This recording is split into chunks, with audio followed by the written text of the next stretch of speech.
Halo sobatku, selamat datang di channel Sobat Movie. Tempatnya review film paling asik dan menarik buat sobatku semua. Yang baru gabung, silahkan klik tombol subscribe ya dan nyalakan loncengnya, supaya kalian tidak ketinggalan film-film seru yang Mimin upload. Oke, gak usah berlama-lama lagi, langsung aja kita ke reviewnya. Gasken sob.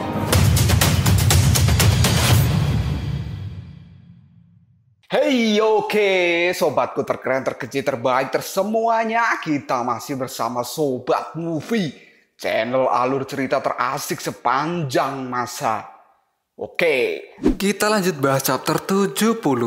Gak usah cacicot banyak bacot, kita langsung masuk aja ke pembahasan.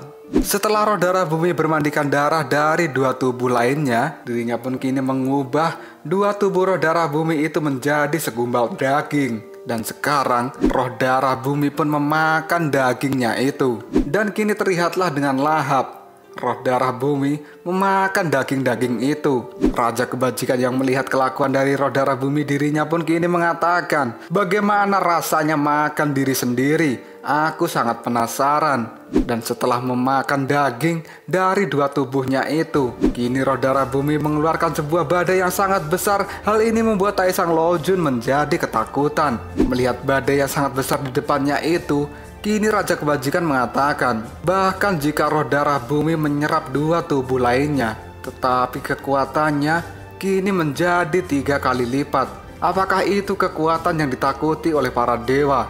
Akibat badai yang dibentuk oleh roh darah bumi ini, membuat awan di sekitar surga 33 menjadi gelap dan mengeluarkan petir dari awan tersebut. Lalu tiba-tiba badai itu menghilang, dan kini terlihatlah Raja Kebajikan menjadi sangat kaget.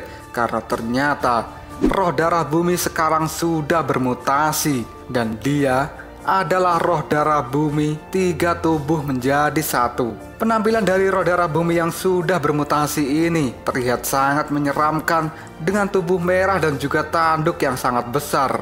Raja Kebajikan merasa bahwa ini adalah sesuatu yang buruk. Kemudian Raja Kebajikan pun menghindar dan menjaga jarak dari roh darah bumi. Lalu Raja Kebajikan pun kini mengeluarkan kertas mantra saktinya, dan dia membuat dinding pelindung agar memisahkan dirinya dari roh darah bumi. Dan kini dinding besar telah menghalangi dirinya dan juga roh darah bumi. Dan terlihatlah Raja Kebajikan ini, raut wajahnya sangat ketakutan karena dia merasakan hawa yang luar biasa dari tubuh roh darah bumi ini. Raja Kebajikan pun kini berkata pada dirinya sendiri, apa yang kulakukan? Kenapa aku menjadi takut padanya? Sekarang diriku menjadi gemetaran. Aku adalah satu-satunya dewa yang memimpin 3000 dunia. Aku tidak boleh takut pada roh darah bumi ini. Roh darah bumi yang merasa bahwa Raja Kebajikan ini ketakutan, dirinya pun kini langsung berkata dari balik tembok, Raja Kebajikan, kamu tidak perlu takut begitu. Mana dirimu yang sombong selama ini? Kamu dan aku adalah sama-sama orang yang sejenis. Kamu mengatakan bahwa kita memiliki ide yang sama, maka kita harus berteman dan tidak bermusuhan. Mendengar kata-kata dari roh darah bumi itu, kini Raja Kebajikan pun mengatakan, tentu saja kita akan berteman. Dan kini roh darah bumi pun berkata lagi pada Taesang Lojun, kita semua ingin menggulingkan 3000 dunia kan? Dan memulai dari awal lagi. Dan di antara kita pasti menginginkan menjadi raja tertinggi dari semua alam.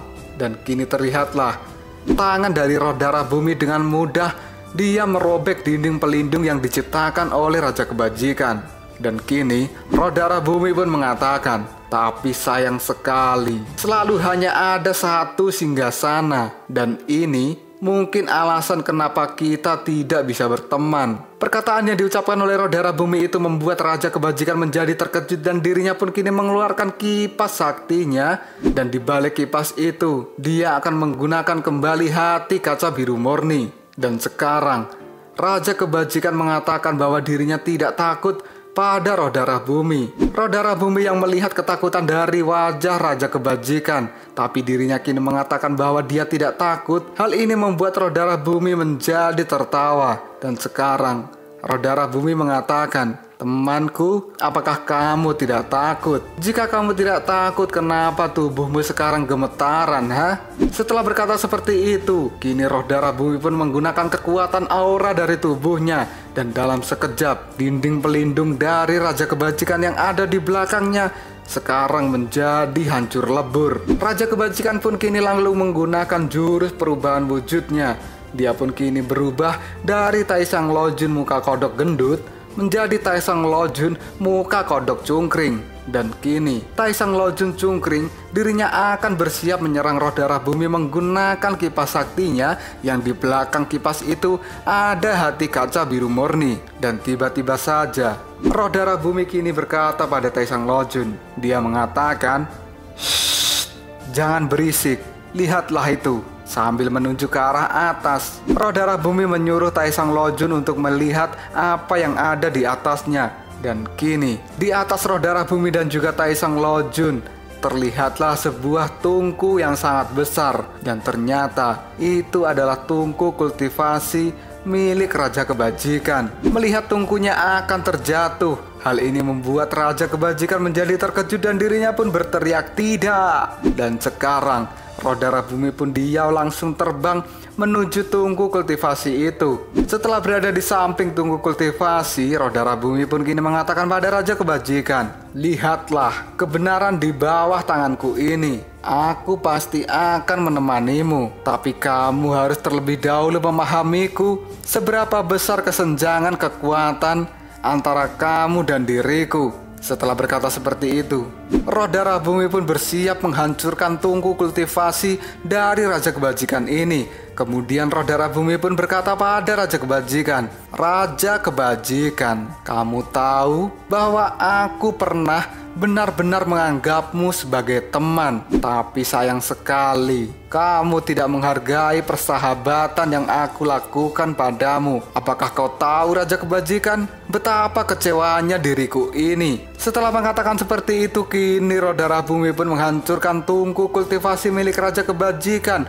Dan hal ini membuat Raja Kebajikan menjadi terkejut, karena tungku ini adalah satu-satunya barang yang paling berharga milik dari Raja Kebajikan. Selain untuk mengolah tenaganya, tungku ini juga merupakan rumah dari Raja Kebajikan ini. Dan kini terlihatlah tungku kultivasi milik Raja Kebajikan sudah menjadi retak akibat serangan yang dilakukan oleh roh darah bumi. Sambil menghancurkan tungku itu, kini roh darah bumi mengatakan, "Kamu pasti tidak tahu kan, perasaan dikhianati oleh temannya sendiri. Bahkan rasanya kematian itu lebih baik daripada rasanya pengkhianatan. Sebenarnya aku tidak ingin memperlakukanmu sebagai musuh hari ini, tapi sayangnya aku tidak punya pilihan lain." Raja Kebajikan yang melihat tungku kultivasinya akan menjadi hancur lebur, dirinya pun kini berteriak pada roh darah bumi, "Hentikan!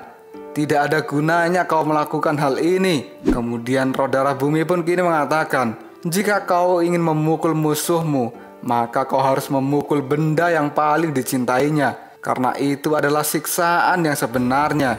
Hal yang kulakukan ini adalah balas dendam yang sebenarnya pada dirimu." Dan kini, dengan satu cengkraman terakhir, roh darah bumi menghancurkan tungku kultivasi itu dan membuatnya menjadi terbakar. Raja Kebajikan yang melihat tungku kesayangannya menjadi hancur dan terbakar, dirinya kini menjadi menangis sejadi-jadinya. Kita langsung berpindah ke tebing dan air terjun. Di sana, Dewa Rulai dan juga Dewa Sasin sedang melakukan obrolan. Kemudian 3 dewa murid dari Taisang Lojun menunggunya di atas tebing. Pada obrolan itu, Dewa Sasin berkata pada Dewa Rulai bahwa pada saat ini Taisang Lojun telah menjadi pemimpin dari 3.000 dunia. Tapi kenapa dirinya masih mengincar Dewa Rulai? Dewa Rulai yang tidak tahu jawabannya, dirinya pun akan menemui Taisang Lojun secara langsung dan akan menanyakan apa alasannya. Dan sebelum pergi ke tempat Taisang Lojun, Dewa Sasin pun kini bertanya pada Dewa Rulai, "Sebelum pergi, aku ingin tahu kenapa kau ada di sini, Rulai." Dan Dewa Rulai pun kini menceritakan bahwa pada saat itu dirinya bertempur dengan Dewa Sasin yang membuatnya terpental dan jatuh dari reruntuhan kota kuno. Dan pada saat terjatuh itu, Dewa Rulai diselamatkan oleh seorang monster. Kemudian monster itu membawa Dewa Rulai ke tempat ini.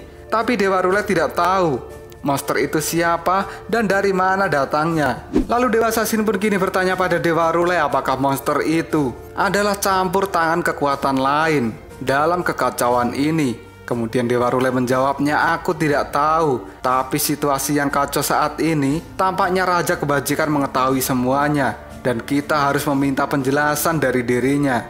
Dewa Sasin pun kini juga langsung berkata pada Dewa Rule, aku sama seperti dirimu Rule, aku juga ingin tahu trik apa yang sedang dimainkan oleh kura-kura tua itu. Dan Dewa Rule pun kini berkata pada Dewa Sasin, Sasin Guanyin, apakah iblis di hatimu benar-benar sudah tenang? Dewa Sasin pun menjawabnya, energi iblis dari roh darah bumi masih ada di tubuhku, tapi aku memiliki kepercayaan diri untuk menekannya. Bagaimanapun juga, aku adalah dewa nomor 1 di surga. Aku memiliki keyakinan bahwa aku bisa memperbaiki keadaan ini. Dan kini terlihatlah satu mata dari Dewa Sasin warnanya berubah menjadi hijau. Perubahan warna mata dari Dewa Sasin ini membuat Dewa Rule terkejut. Lalu Dewa Sasin pun berkata pada Dewa Rule, Tathagata, apakah ada yang salah dengan diriku? Dewa Rule pun mengatakan pada Dewa Sasin bahwa tidak ada yang salah. Dan tiba-tiba saja, kini Dewa Rule merasakan sesuatu yang aneh pada tubuhnya. Dia merasakan jantungnya berdetak begitu kencang. Melihat Dewa Rule jantungnya berdetak begitu kencang, Dewa Sasin pun menjadi terkejut dan dia panik. Lalu Dewa Sasin pun kini juga merasakan hal yang sama dengan apa yang dirasakan oleh Dewa Rule ini. Lalu Dewa Rule pun mengatakan, Sasin Guanyin, apakah kau juga merasakannya? Dan Dewa Sasin pun menjawabnya, aku juga merasakannya. Sepertinya ini ada hal yang aneh. Kemudian Dewa Sasin dan Dewa Rule pun kini memandang ke arah surga 33. Mereka berdua pun kini langsung membuat kesimpulan bahwa detak jantung yang mereka rasakan barusan itu ada hubungannya dengan suatu kejadian besar yang ada di surga 33. Kemudian Dewa Rule pun kini mengatakan, hal-hal besar dan buruk pasti telah terjadi. Kemudian Dewa Sasin pun menjawabnya, seberapa buruk? Dan kini mereka berdua pun langsung terbang menuju surga 33 untuk mengecek kejadian apa yang telah terjadi di sana. Lalu bagaimanakah cerita selanjutnya? Apakah setibanya di surga 33 Dewa Sasin dan juga Dewa Rule akan langsung bertarung dengan roh darah bumi? Jika kalian penasaran, tunggu aja jawabannya di next video. Koprol Sob. Tetap stay di channel Sobat Movie dan jangan lupa klik subscribe, like, dan share ke teman-temanmu agar channel ini dapat berkembang dan menghibur kalian semua. See you next tomorrow. Bye-bye.